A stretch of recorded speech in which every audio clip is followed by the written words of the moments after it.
Friday morning, everyone, and thank you for tuning in to yet another weekly Friday edition of the Alan Fitz podcast, also known as The Chat. Good morning, everyone. My name is Alan Fitz. I am the host for the program, and welcome into the show.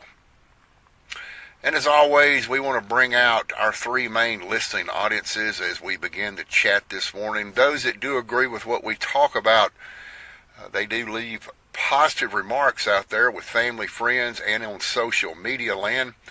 Those that do not quite agree with everything that we talk about, but they do leave constructive criticism, and we do greatly appreciate that here at the chat. And of course, the people that inspire the podcast to happen every Friday, we all know who they are. It's the haters. Ladies and gentlemen, they cannot see the forest for the trees, so we don't pay any attention to them. Again, welcome into this Friday morning at sunrise edition of the chat, live from our studios here in the Texas capital city of the Texas Panhandle. Before we get started with the program this morning, I just want everyone to know that most of you know that listen to the podcast every Friday. The chat always runs 55 to 60 minutes long. This morning we're going to, don't think we're going to reach that goal. And I'll tell you folks why. Normally I will record the podcast on Sunday morning, very, very early, the week of the podcast, but this recording was made just last night. I have been very, very busy all week and got in late and decided to do it and get it formatted and up to the YouTube channel as you're listening now. And this is also July 4th weekend, so we may be cutting the chat a little bit short today. So just sit back, grab yourself a cup of coffee, settle in for this edition of the podcast. Folks, there's an old saying out there, what goes around comes around. And I think we all know, we can all agree that, when people turn around and just run their mouth over and over and over, eventually it comes back on them. Well, this is where part of this podcast is coming from this morning, and we're going to turn to a Northeast Texas radio personality that is from the city of Marshall, Texas. Now, for those of you that may not know where Marshall is, this is the seat of Harrison County, Texas. It's approximately about 60 miles to the west of Shreveport, Louisiana. And one thing that I do want to throw in right quick as we get the chat started, I want to thank Channel 12, KSLA Television over there in Shreveport. I have worked alongside these folks on and off throughout the years, and they were able to give me the information that I needed to do this podcast. So away we go here at sunrise. We're going to go back to the year 2015. As a matter of fact, the exact date was on a very early Saturday morning of July the 18th of 2015. We're going to be referring to a woman at that time who was 33-year-old Ashli Dansby. Now, for those of you that may have heard her name, or those of you that may have never heard her name, let me give you a little bit of insight about Ashli Acker Dansby.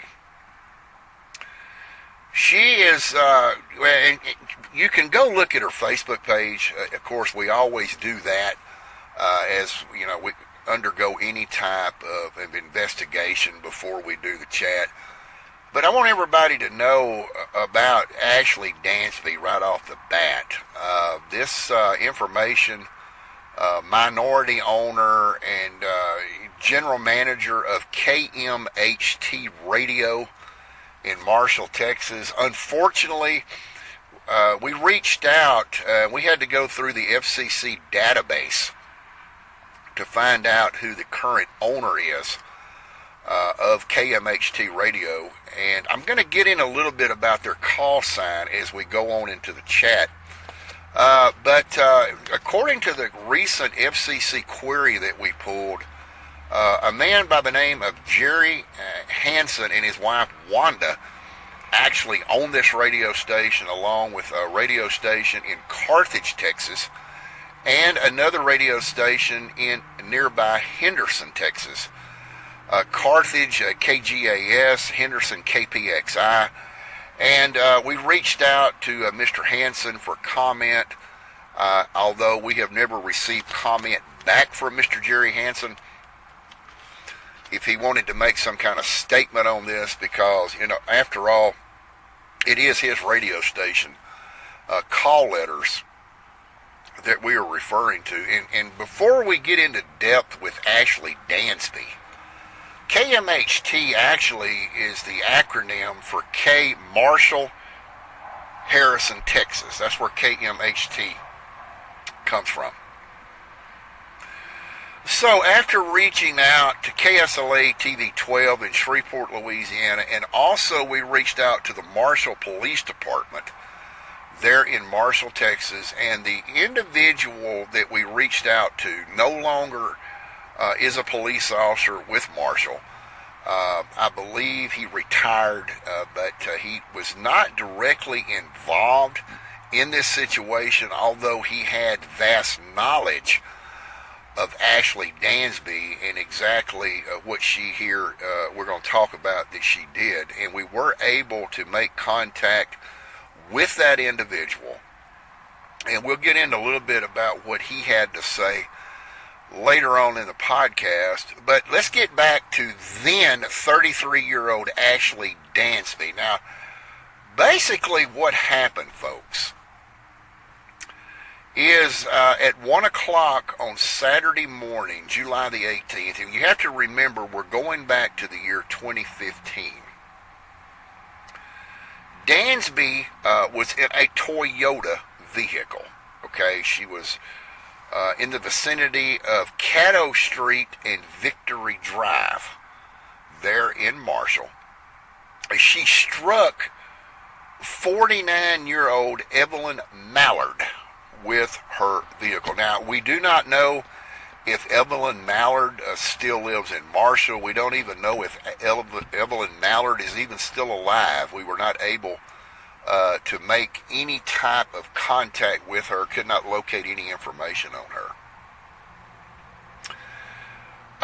But what exactly, and this is the information that through the Public Information Act that we pulled from the Marshall Police Department, is that then 33-year-old Ashli Dansby was never tested to find out if she actually had alcohol in her system. Now, let me break right there, and I'll go back to the unidentified, and of course I'm going to not identify who this man is that did work as a police officer for the Marshall Police Department, because, we want to protect him as well. Again, he was not directly involved in the case, but he'd had a lot of knowledge.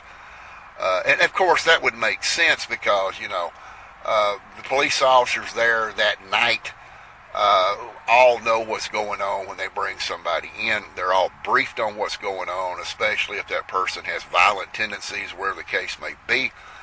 But this individual told me, the former officer at Marshall PD, that Dansby did appear to be intoxicated. Exactly what she did, and this is according to, again, public information records that we pulled, Dansby was headed eastbound, actually on Victory Drive, and she turned into the center lane, which we all know is the left-hand turn lane, to turn left on Caddo Street when she hit 49-year-old Evelyn Mallard.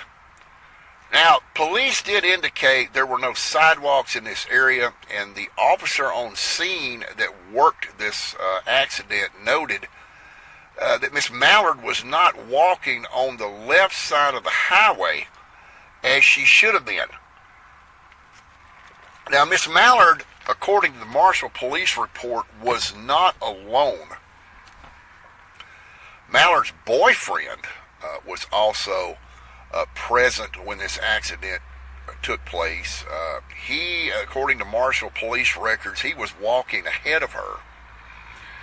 Told the investigating Marshall police officer that Ashli Dansby stopped momentarily after striking Evelyn Mallard, and then she just sped off on Caddo Street. The officer that investigated this, and yes, I have his information before me, he went on to say that he was unable to get any information on that Toyota because whoever the driver was fled the scene and refused to speak to the officers when they did eventually locate her shortly after this collision. Now, where this gets interesting, and I'll get into this a little bit later, but Dansby turned herself in to Marshall Police. We'll talk about that in just a moment. This officer that I am keeping anonymous by name on his report, and this, of course, is a copy of what we requested. The officer went on to say that he had reason to believe that Dansby had been drinking alcoholic beverages earlier in the night and that she may not have exercised due care to avoid the collision with Evelyn Mallard. Now, the officer also notes that Mallard positively was confirmed had been drinking, and that could have also been a contributing factor.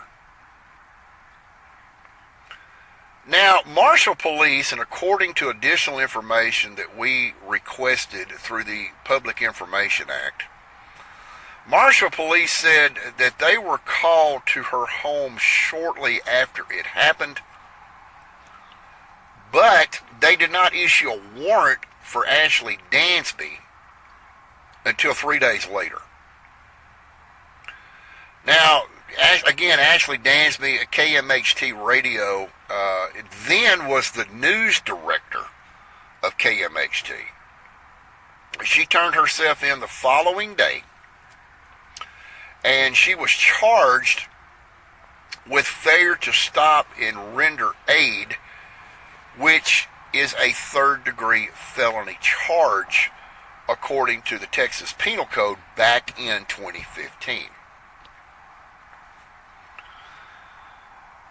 Dansby was able to make bond a few hours later after being processed at the Marshall jail. Now, we did reach out to then, and folks remember this is back in 2015, Marshall Police Chief Jesus Eddie Kempa was the police chief back then. He explained in a news conference, and this is also according to documents that were requested through the public information request. He went into a news conference with the media, explained that Dansby's arrest was confirmed and that the district attorney, the Harrison County District Attorney, was consulted that night because of her popularity of being a radio station host. He also went on to say that his officers then could not establish that she was behind the wheel, so they didn't have any probable cause to go any forward to obtain a blood draw sample. Okay? The Harrison County District Attorney at that time was Coke Solomon, and we were able to reach out, not to Coke Solomon, but we were able to reach out to the Harrison County District Attorney's Office in Marshall last week with, again, a public information request. They were able to ascertain what we were looking for. They did find where this was at, tucked away, I guess, in a file cabinet or wherever the district attorney's office in Marshall puts things like this. They were able to send us a copy of the statement from the DA, again, who was Coke Solomon. He went on to say that the Marshall Police Department would continue to investigate the case and determine if Ashli should be charged with intoxication assault or if the case would move forward for felony hit and run. So in other words, ladies and gentlemen, basically what then DA Coke Solomon from Harrison County was saying is that he basically wanted to up it, so to speak. He wanted to present this information to a Harrison County grand jury and see if she could be true billed for intoxication assault or not move forward with that and charge her with felony hit and run. Now, here's the kicker behind this, folks, and I want you to listen to me very closely. Ashli Dansby's husband, and we have confirmed this information with the Harrison County Sheriff's Office in Marshall. I mean, folks, we had to send out multiple Freedom of Information requests over to Northeast Texas. And the Harrison County Sheriff's Office in Marshall was very, very cooperative, and they did reply to our request. This is confirmed information. Dansby's husband used to work in the Harrison County DA's office. So, naturally, the district attorney then, who was Coke Solomon, he recused himself because she was arrested.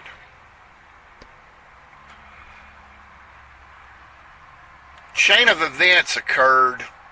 They went through then to Gilmer, Texas, which is the county seat of Upshur County. Then Billy Byrd was the district attorney, and he was appointed to prosecute the case in Solomon's place. So, folks, what we have here is not an admission of guilt in the case that night or in the arrest of Ashli Dansby. But I want all of you to go back and remember what I am reading from these requested documents, I should say. First of all, you have Mallard that is walking basically in the lane of traffic of travel. Okay? There is nothing that is reported in the police notes of what Miss Mallard was wearing. So Dansby comes around the corner and strikes her. Could it be that she was wearing dark clothing? Dansby did not see her, or could it be maybe that Dansby herself was intoxicated and just came around the corner drunk and hit Mallard? So, regardless of who was wearing what or what had happened in these details, then, and again, let me pull his name back up from my records.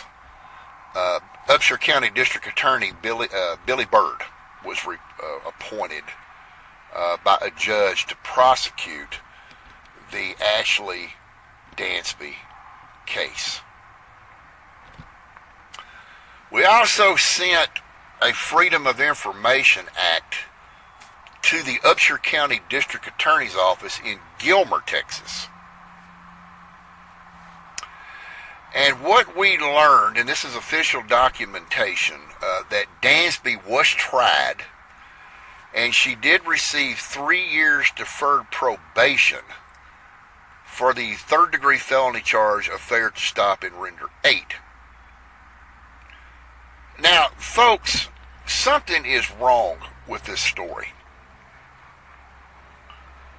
Stop and failure to render aid. Now, I'm not the judge in this case. I wasn't present at the trial in this case.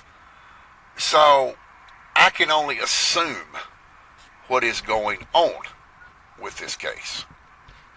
First of all, let me explain what deferred probation is. Deferred probation is a plea, a bargain agreement to where you plead guilty to the charges. And in this case, she was put on 3 years deferred probation. Now, folks, what that means in Texas law is that she pled guilty, and the terms of her probation basically means that she is not to violate the terms and conditions of her probation. At the end of her probation, the court will sign off on it, and a final conviction is not rendered by the court, nor is she found guilty and put on the DPS database. Okay? In this case of East Texas radio personality Ashli Dansby from KMHT Radio in Marshall, Texas, she pled guilty to felony hit and run. Now, even though the court never found her guilty by final disposition, she still, ladies and gentlemen, pled guilty to felony hit and run. So the question arises is, why did Ashli Dansby plead guilty to this? Well, it could be several different factors, but I'm going to call out a couple of them that'll make sense to you real quick. Number one, she was intoxicated. And she knew that if she took this deal, that the sentence would be much lighter on her. She would not wind up possibly having to go to the penitentiary. Or it just so happens to be that there was something going on with this case that wasn't completely legal by Texas law. I think that the statement that the Marshall Police Department sent us, and again, this is a copy of the Freedom of Information Act.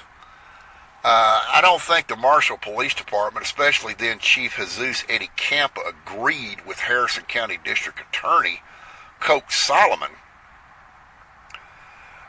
They say the officers could not establish that she was behind the wheel. Okay, I call BS on this, ladies and gentlemen. I'm going to tell you why. Marshall Police apparently did not investigate this the proper way. Now, looking back at the paperwork that I have, it says that they were called to her home shortly after this freak accident took place. Okay, number one, why didn't the Marshall Police go in front of her Toyota and feel the hood of the vehicle to see if the engine was warm? Why didn't Marshall Police note that they observed her intoxicated when they were called to their home? And why they were called to the home, folks, I was not able to ascertain that information.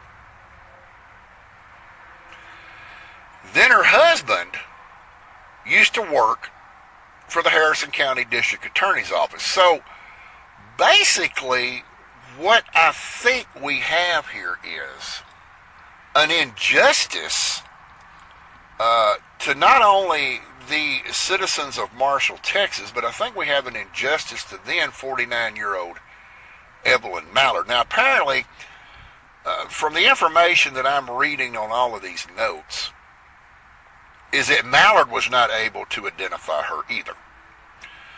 So the question remains is, why were the police called to her home after this accident took place? Who called Marshall Police? Folks, I will tell you that we did search the archives, and this information was never put out on KMHT radio. And I'm going to tell you why this is. And I promise you what I'm about to tell you is full truth. The people of Marshall, Texas do not like to hear anything bad. Okay? They only want to hear things that are good. So if the local radio stations in Marshall are putting out positive vibe information, so to speak, well, yeah, everybody in town's going to tune into it. But when the news director then, Ashli Dansby, at KMHT Radio, turned herself in to the Marshall Police Department, she turned herself in because she was intoxicated, ladies and gentlemen. And people in Marshall, Texas don't want to hear something bad about something that puts out good vibes or good news in the community. The people in Marshall will shun you. And I repeat myself, they will shun you for distributing bad information. Personally, I don't care who they shun. They may have shunned me for bringing this podcast on. They can shun me 24 hours a day. It doesn't matter to me, ladies and gentlemen. My podcast continues on regardless of what anybody says. But to use an old East Texas term, cahoots in this case, it sounds to me like then Marshall Police Chief Eddie Kempa wanting to fully prosecute Dansby. Basically what she did was intoxication assault, even though it was never proven in a court of law. I firmly believe that Dansby was drunk. I firmly believe that the lady that she hit then, 49-year-old Evelyn Mallard, had alcohol in her system. But because of Dansby's husband being with, or the ex-employee of the Harrison County District Attorney's Office, and Coach Solomon, you scratch my back, I'll scratch your back. This is the way the East Texas good old boy system works. And this is why Dansby was never convicted of what she did. She turned herself in, ladies and gentlemen, to the Marshall Police Department because she was guilty. Okay? I think we can all agree on that. But what she did was wrong not to receive the proper punishment for what she did. Minority owner and GM of KMHT Radio, even if that's even true, okay, nobody's been able to actually even prove that at the time I'm recording this podcast. Just because you are a minority owner, just because you are a so-called unconfirmed GM, a general manager of a radio station, it does not give you the right to get behind the wheel and become inebriated or beyond your mental faculties of driving and run over an individual and not receive the proper sentence. I personally believe, ladies and gentlemen, that then the 33-year-old Ashli Dansby should have been sent to the penitentiary. What is she now, about 44, 45 years old? She'd probably just be getting out of the penitentiary. What is a so-called then news director of KMHT Radio in Marshall, Texas, doing at 1 o'clock in the morning on Saturday, July the 18th, 2015 driving around trying to get home. What kind of news was she out seeking? Folks, I think we can all agree that there was no news that she was seeking. Although it's not been proven, she was probably coming home from a bar. Again, that was not detailed in any police report that we obtained, nor any court records from Upshur County in Gilmer. I think what we are dealing with here in this investigation of the Ashli Acker Dansby crash is the good old boy system. Okay? She's a news personality at a radio station. Okay? We're not going to do anything with her because she does her job well. We cannot establish that she was driving that vehicle. We cannot establish that she was intoxicated. Well, ladies and gentlemen, why the hell did she turn herself into the police department and then plead guilty on top of that later on down the road to felony hit and run? Not stopping and rendering aid. She's not going to stop and render aid if she's intoxicated because she's not able to. I think this is one of those cases, again, of the East Texas good old boy system. I'll scratch your back, you scratch mine. I know a lot of people still remember this encounter that happened the night of Saturday, July the 18th, 2015, on Caddo Street in Victory Drive there in Marshall. I'm sure a lot of you out there are probably asking yourself, there is no justice back in this time zone. Folks, the bad thing I have to report to you is that the district attorney makes the final call on this situation.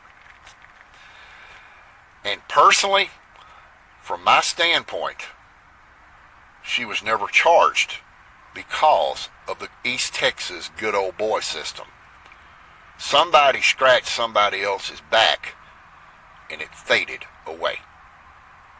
Regardless of what the court found her guilty of, regardless of the 3 years deferred probation that Ashli Dansby was put on, the fact remains that she did indeed commit a crime because she pled guilty to it, folks. I don't know if this woman still does things like this. This woman could be a full-blown alcoholic. I don't know. I do know, and we have confirmed this information, that she works with an individual, and I'm not going to call any names because this is for another show, and I don't really have time to do this. Your hometown girl, okay? This is where the people of Marshall look at this. This is your hometown girl. And this is a separate woman that I'm talking about. But they're on the buddy-buddy system, okay?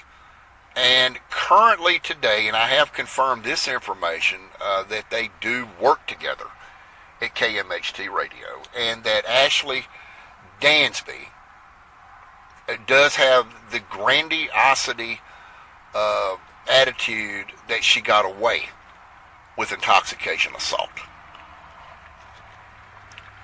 I hope that Ashli Acker Dansby learned her lesson from this, because I will tell Ashli Acker Dansby this: that would have been one of my relatives you ran over, you would have went straight to the penitentiary. That I can guarantee you. There is zero tolerance with me for drinking and driving. Yes, folks, I have mentioned, and this is the law, it is not against the law to drink and drive. It is against the law to drive intoxicated.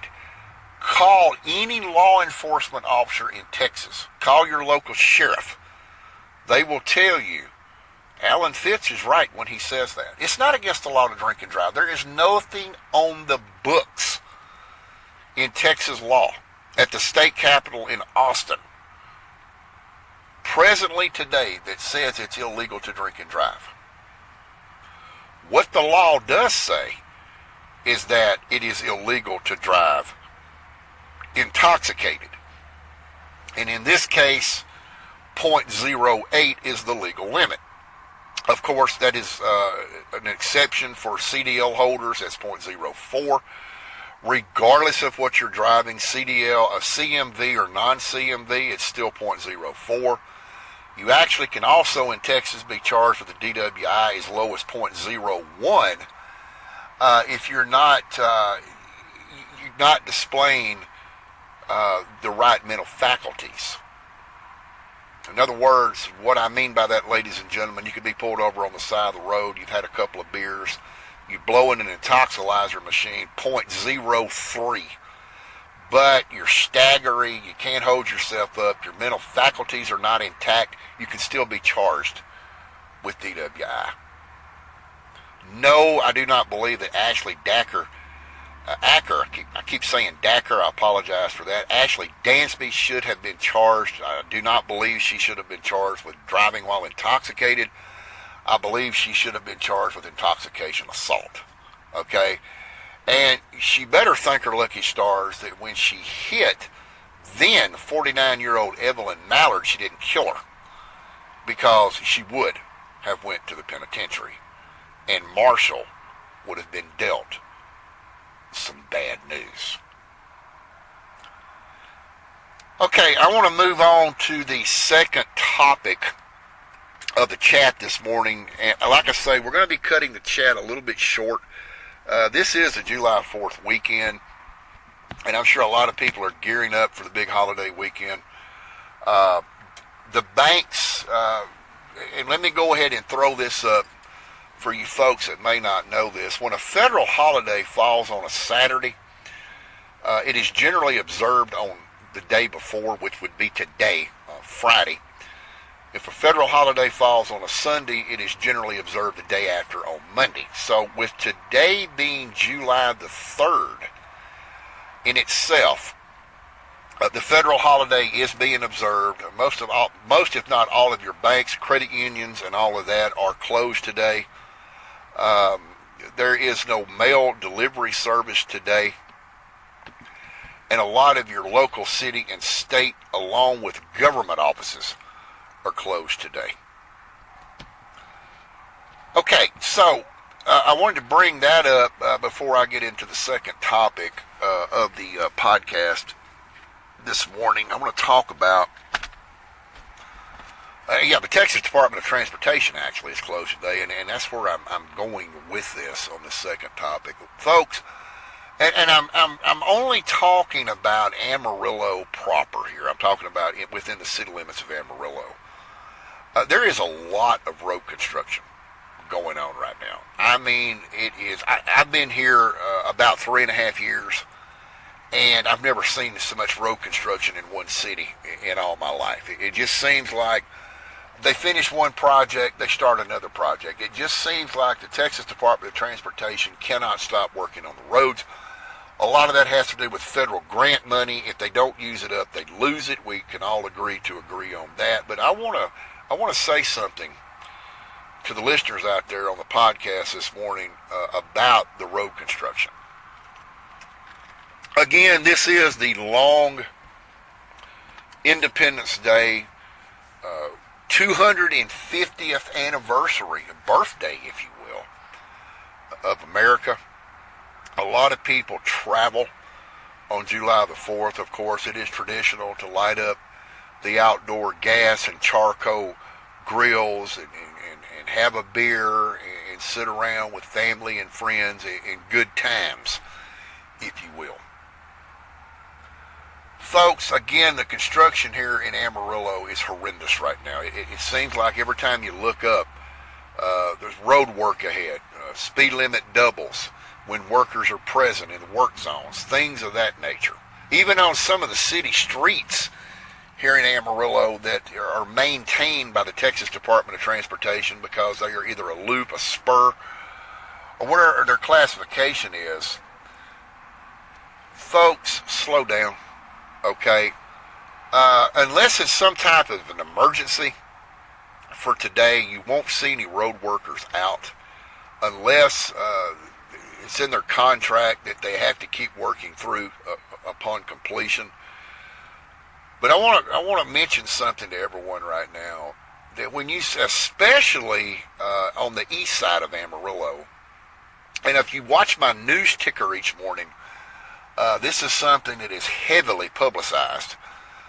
When you're coming into Amarillo from the east side, like you're coming in from Clarendon, and you're coming in from the split where 287 meets Interstate 40, the second exit you come to is Lakeside Drive. It is very, very congested in this area, down to one lane on the frontage road all the way down to Loop 335. There's a lot of construction workers in this area. There's a lot of heavy machinery in this area. There's a lot of truck traffic in this area. Folks, slow down. Those construction workers on this long July 4th Independence Day weekend holiday, they are just like you and I. At the end of the day, they want to go home to their family. Yes, it is true that traffic fines do double when an infraction is committed in a work zone. But fines has nothing to do with it. If you're flying down a frontage road and you hit and kill one of these workers, you didn't give them a break. And we're not talking about B-R-E-A-K. We're talking about the brake, B-R-A-K-E, the foot brake. I don't know what is wrong with some of these drivers here in Amarillo, but they don't slow down in work zones, they don't slow down in school zones, they don't slow down in any zone. And to those drivers out there that are just belligerent to the point of disregarding this, I'm here to tell you eventually it's going to catch up with you. You're going to make a mistake that you can't take back, you cannot reverse. Please, on this America's birthday, federal holiday, slow down. Yes, it's going to take you a little bit longer to get to your destination. But as I have always said on this podcast, my goal when I pull out of my driveway is point A to point B, accident free. Let's all slow down and let's all have a very safe and happy July 4th Independence Day weekend. And with that being said, that will conclude this shorter version of the chat for this Friday. I hope everyone out there does have a very safe holiday. Please remember to check with alanfitz.com. You can go to my webpage. As you begin to scroll down, you will see the news ticker that is updated every weekday morning by 5 a.m. Also notice the Texas Panhandle 26 county grid system. The next time that there's severe weather anywhere in the Panhandle, go look at this page and hover over the county that's being affected. Those counties will change to the appropriate color live in real time as things are happening in the atmosphere. There's also a live Texas interactive Amarillo radar that you can view for your enjoyment. Again, everything is live and in real time as we strive to keep you updated live and in real time of all local news and weather here in Amarillo and across the Texas Panhandle. On that news ticker, that does not update on the weekends. You're only going to get weather on Saturday and Sunday. But we do each morning I do get up very, very early. I get up way before the chickens, ladies and gentlemen, and I do pull out selected local news, state, national, and world news for your reading. So check out AlanFitz.com, that new news ticker that we have, and our live interactive radar system, along with the 26 counties across that make up the Texas Panhandle, live weather alerts as they are issued by the National Weather Service. Scroll down a little bit further and you can keep up to date on the latest information on the next upcoming podcast that I'll be doing. Please remember, though, that these are subject to change. So check back often to learn what the next subject will be on the Alan Fitz podcast. And folks, that will wrap it up for this sunrise edition of the chat for this Friday morning. As always, have a very great Friday, if you will. A wonderful weekend and a very safe and happy July 4th to you and yours. This is Alan Fitz saying, my friends, until next Friday at sunrise, bye for now.